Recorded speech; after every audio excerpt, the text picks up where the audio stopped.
J'ai l'impression que la manière dont nous nous comportons avec les animaux nous définit. Nous mangeons des animaux qui ont souffert.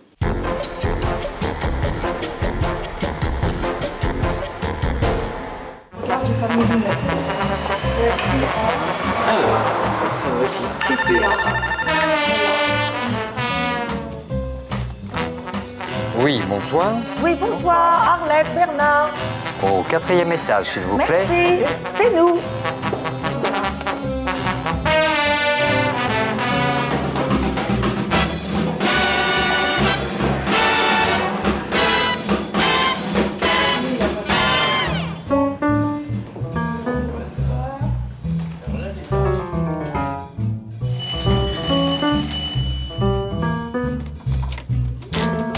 Bonjour. Madame, monsieur, bonsoir. Bonsoir. Oh, comme c'est joli, cette table. Vous me confiez votre manteau? On n'est pas les derniers, j'espère, au dîner. Si. Non. Bon, il est on encore sait là. pas. C'est de l'apéritif. C'est pas bon, non, parce qu'on avait peur de retard. Tu vas bien? Ça se passe là? Merci. On avance? Oui, oui. Mais lui, t'as vendu quoi? 5 millions de bouquins, non? Ou plus? 10 millions. 10 millions? On a 10 millions d'exemplaires, les mecs, il est jamais invité, tu le vois jamais à télé. C'est pas un vrai écrivain. Comment on fait alors pour faire succès. ça? Parce qu'il y a plein de gens qui rêveraient de ça, toujours en même Mon temps. grand plaisir est dans la création elle-même. Ouais. Et là, j'ai le bonheur d'avoir aujourd'hui donné mon premier tour de manivelle d'un film produit par Claude Lelouch. Et mon rêve a toujours été d'être réalisateur. Ah ouais? Oui, et en fait, même quand j'écrivais mes romans, c'était pour faire des films. Tout le temps, tout le temps. Et là, tu vas faire un long métrage? J'ai commencé aujourd'hui, oui. Ça s'appelle Nos Amis les Terriens et c'est produit par Claude. T'as raison, boire. S'il fait pareil dans les... S'il fait pareil... S'il fait 10 millions d'entrées... S'il fait 10 millions d'entrées... C'est sur quoi ton film?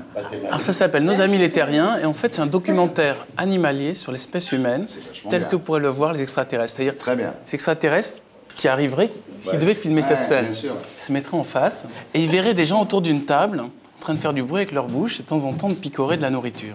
Et là ils essaieraient d'interpréter, de comprendre. Oui, c'est Interpréter- l'éthologie des terriens, quoi. Exactement. Mais Éthologie. avec la même mauvaise foi que nous avons, nous, dans les documentaires animaliers. Dans les documentaires animaliers, il y a un gentil, il y a un méchant. Il y a le méchant lion qui mange la gentille gazelle. En fait, tout est truqué dans la plupart des documentaires animaliers. C'est C'est-à-dire, tellement vrai, ça. On a Mais c'est kidnappé formidable. la gazelle à l'avance et on l'a endormie. Et on a kidnappé le lion à l'avance et on l'a privé de nourriture. Après, on les lâche tous les deux dans une zone pour être sûr que la caméra ne les ait pas à contre-jour et pour être sûr que le lion va arriver à choper la gazelle, mais à un endroit précis où on va pouvoir mettre le ralenti. Parce que si on met le ralenti, ça coûte très très cher en bobine. Claude vous le confirmera, il y a un moteur, ça fait un bruit incroyable. Et si le lion n'arrive pas à choper la gazelle, ça coûte très très cher en pellicule. Donc il y a une mauvaise foi derrière tous les documentaires animaliers qui est incroyable. Et il y a une partie où on prend certains êtres humains, on les met en cage, et on regarde pour observer comment ils réagissent en cage. Alors là, il y a un autre exemple de mauvaise foi animale. On croit souvent que la menthe religieuse femelle mange le mâle. Et ça, c'est une pure erreur issue de l'observation en cage. C'est-à-dire que la femelle menthe religieuse, quand elle a fait l'amour, elle a très très faim. Et s'il n'y a rien d'autre dans sa cage que le mâle, elle le bouffe. Elle le bouffe. C'est pareil. Parce qu'elle a toujours faim. Claude, il Chez les remplit le humains frigo aussi. tous les soirs maintenant. Mais chez les humains aussi. Mais dans la réalité... La menthe religieuse ne mangerait pas le mal, c'est la bonne chose à bouffer. Elle a très faim, mais elle mange le premier truc qui traîne. Comme d'ailleurs la plupart des femelles de toutes les espèces animales, après l'amour, elles ont très faim, elles mangent le premier truc qui traîne. Mais il y a des... Bernard, je vais vous dire, je ressens un truc. Il a un niveau de conscience en avance sur nous, plus élevé que nous. Non, mais je plaisante pas. Il a un... Non, mais je suis désolé, tu es très vexé que je dise ça. Mais pas du tout, parce Tu que pensais peut-être que tu étais celui. Tu pensais peut-être que c'était celui qui avait le niveau de conscience. Moi, je pense que lui, il est un homme vraiment du 21e siècle, lui. Tu sais, pour le film de Claude, on a filmé des abattoirs de poulets. Et juste, regardez ça. Tous ces poulets qui sont en train d'être égorgés les uns après les autres. Et à un moment, au moment où il y avait un couteau qui approchait, il y a un poulet qui est arrivé à échapper au couteau. Et il était comme ça, suspendu par les pattes, dans le style « Moi, je m'en suis tiré, j'ai échappé à la machinerie de destruction des hommes. » Et il y a un type qui court et qui le rattrape et qui le termine. Et tu te dis « Voilà notre espèce. » J'espère que c'est pas du poulet. Oui, non, parce que... Non, mais... C'est du Bambi, c'est du Bambi. Mais quoi? entre nous, j'aurais du Oui, mal. c'est de la biche. Je suis pratiquement végétarien. Je mange du poisson. Mais j'ai l'impression que la manière dont nous nous comportons avec les animaux nous définit. Nous mangeons des animaux qui ont souffert. Ouais. Il faut arriver à manger des animaux qui sont contents de nous qui ont le nourrir. moins souffert possible. Parce que quand il souffre, il libère. Parce que Quand il souffre, parce il que chaque libère fois des qu'il toxines, Non, non, c'est c'est ça? sûr. Exactement. Il a un stress et le stress Et développe. tu avales en même temps ce stress. C'est vrai, Michel, il a raison. Donc, non, mais sûr, ça, c'est vrai. C'est pour ça qu'il y a une Évidemment, façon de c'est tuer les vrai. animaux La viande cachère, qui est contre la cachère ou halal. Ou halal, c'est la même pareil, chose. bien sûr. C'est pour qu'il n'ait pas peur, c'est une façon Bien de les sûr, on est avaler. d'accord là-dessus. Bernard, mange ton Bambi. non, je crois que je vais pas y arriver. Tu manges pas de viande? Le soir, non, j'essaie d'éviter. Ouais. Est-ce que tu manges du chevreuil? Moi, je le sens pas Il était stressé, le mec. content, le bestiau. Ça t'embête? Le chevreuil n'est pas stressé du tout.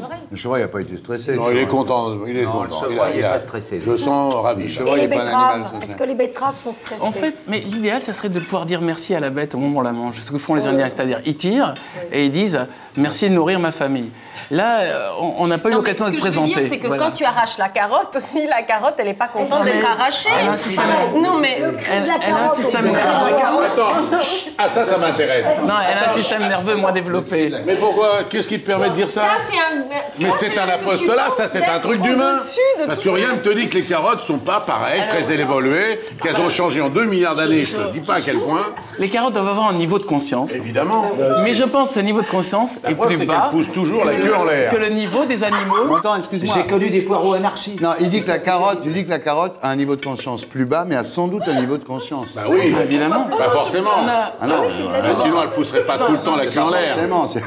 Je vais te raconter, Forcément. quand j'étais journaliste scientifique, j'avais fait un reportage sur la perception des arbres du monde.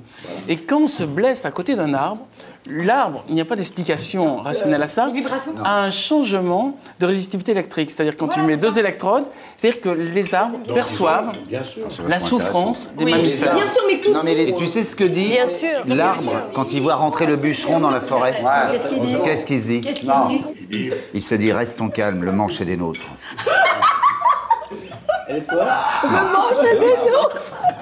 Et pour être sûr de ne rien rater de Inarditube, abonnez-vous et mettez un pouce bleu.